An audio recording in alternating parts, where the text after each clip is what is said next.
Tonight's gospel reading is from John's gospel. And certainly, while not ignoring John's account, I want first to consider the Gospel of Luke, our storyteller this year. Luke's gospel is a story of journeys and meals. Luke gives an account of how Jesus and his disciples journeyed from one town to another, preaching the good news.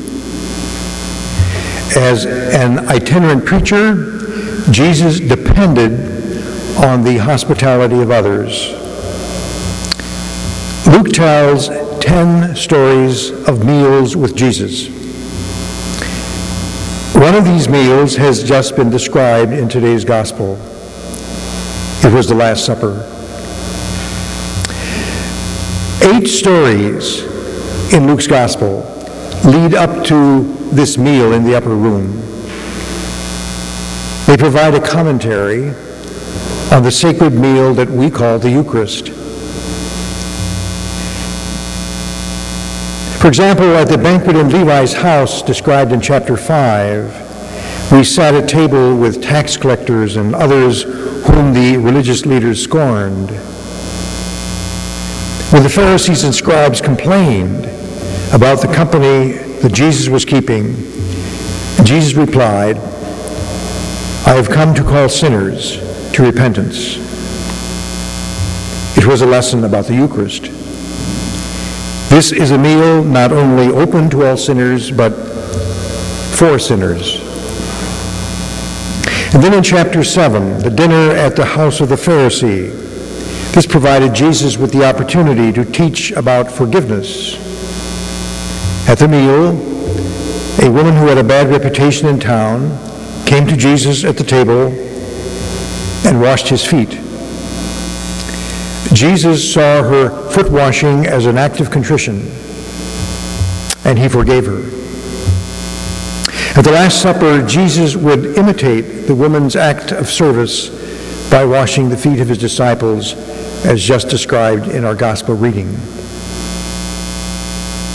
We need to recall this story of Jesus at the house of the Pharisee as we gather for Eucharist.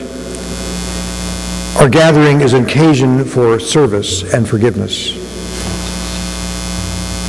Many of Jesus' parables were about meals. For example, he told of a great feast to which few of those invited came, and so then the invitation went out to everyone, even to unworthy people. Again, a teaching about the Eucharist. It says that though unworthy, we are still invited to share this meal. Another parable was about the rich man who daily feasted in grand fashion, while Lazarus the beggar was starving at his door. This is another teaching about the Eucharist. We must never neglect the needy as we enjoy life's rich banquet of many blessings. Jesus told another parable in response to the criticism of the righteous religious leaders who complained that Jesus welcomes sinners and eats with them. So Jesus told a story. In the story, Jesus tells about a father who celebrates the return of his runaway son with a festive banquet. When the other son stays away from the meal because of jealousy, the father goes to that son and invites him in a special way to join in the meal. In a sense, that other son was also a runaway. He was alienated from his father. Again, a lesson on the Eucharist. It is a homecoming banquet with the father who remains in love with his children even when they run away. This story provides us with the perfect definition of the Eucharist. Jesus welcomes sinners and eats with them. That's the Eucharist. The accusation that Jesus welcomes sinners and eats with them was meant to smear his reputation, to show that he was a false Messiah.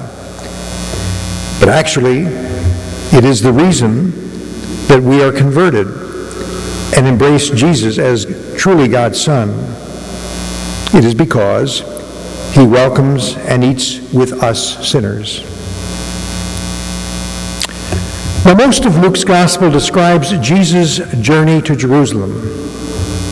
It takes up most of the gospel. The journey begins in chapter 9 and is finally completed in chapter 21. There's 24 chapters in Luke. It is in Jerusalem that Jesus calls his disciples together for the Passover meal in the upper room. And we call it the Last Supper or the First Eucharist. It is described at greater length in John's Gospel. It is a meal that Jesus has longed to eat with us. It is a meal story that provides us with great insights about Jesus, but also it is an important story about us.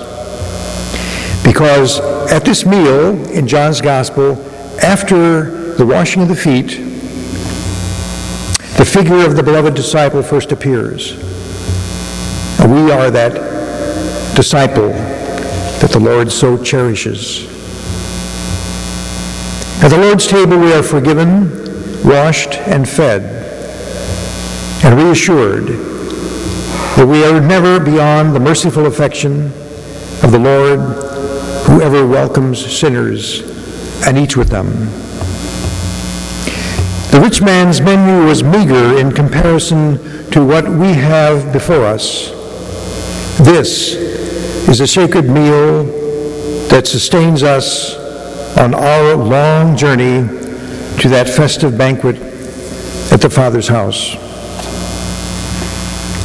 The final meal in Luke's Gospel is at Emmaus after the resurrection, where Christ eats with two disciples who are so saddened by grief that they do not recognize him. But there, they recognize the Lord in the breaking of bread. It is in every celebration of the Eucharist that life's woes are lifted when we come to realize that the Lord has chosen to stay in our company on our long journey to Jerusalem, where we shall rise with him from the dead.